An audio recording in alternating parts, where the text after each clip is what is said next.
You have to trust your instincts. First of all, I came from a university setting. My husband was at UL for over 40 years. And I knew a lot of really bright, smart people. So some of those people were trained in certain areas that they could be asked to serve in important roles. Others, on the other hand, applied and went through an evaluation by large committees of people. And then I interviewed, say, the last 3, sometimes 4, and then I would have to make a decision. In those instances, I had to trust my gut.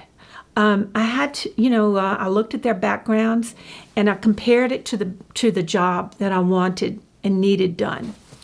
And I had to trust my gut, knowing that a lot of people had already reviewed these folks.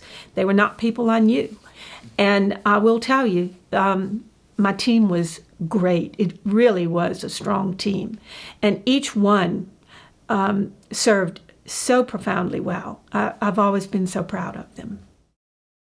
Well, I was not surprised in the first 100 days. I had been around governors, served in office for 20 years leading up to the governor's seat.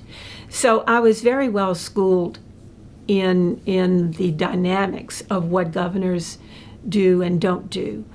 I guess the bigger challenge did come later when we had Katrina, which devastated our largest population.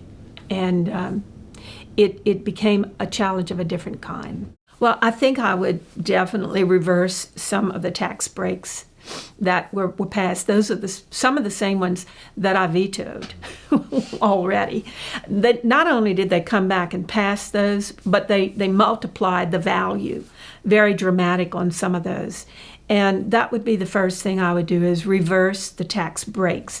A lot of them are for businesses, and it's possible that the whole way that we tax business needs to be reviewed and revamped. And I think we would do a deep analysis of that, and just not have this hodgepodge of exemptions.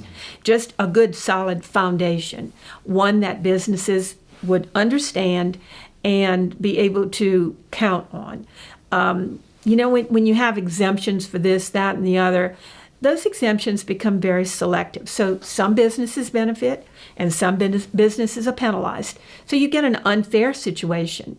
And I think that would be one of the first things I would do, to try to stabilize the economic impact of what's going on. The state has been driven into a bankrupt hole.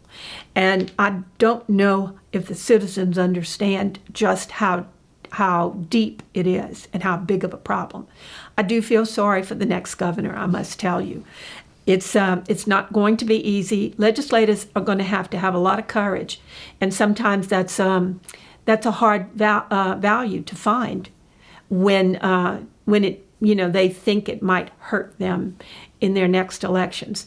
But I think if you do right by Louisiana citizens, I think they appreciate you. And I know that when I first took office in the legislature, we had very rough times, and I had to vote for some taxes, and I became governor, so they shouldn't be afraid. Well, I would say get to know the legislators as individuals. I tried very hard to meet with each of them individually before the session, and I met all day long, every single day, and I don't think I quite met my goal, so I had to start bringing in groups. It's just a lot of people that you want to know personally, and you just need to understand a little bit about their districts and understand where they're coming from. So I think a good legislative experience is important. It brings great value. Then I think that you need to be clear in your goals and your aspirations and what you expect out of them. I think that you should help make sure that whoever the leaders are will understand that this is not just this honorary position, that there are going to be some very tough things asked of them. And it's not going to be easy for them to follow the next governor, no matter who that governor might be. It's just simply not going to be easy. But there are a lot of bullets that are going to have to be bitten if we're going to straighten out the mess that Louisiana finds itself in right now.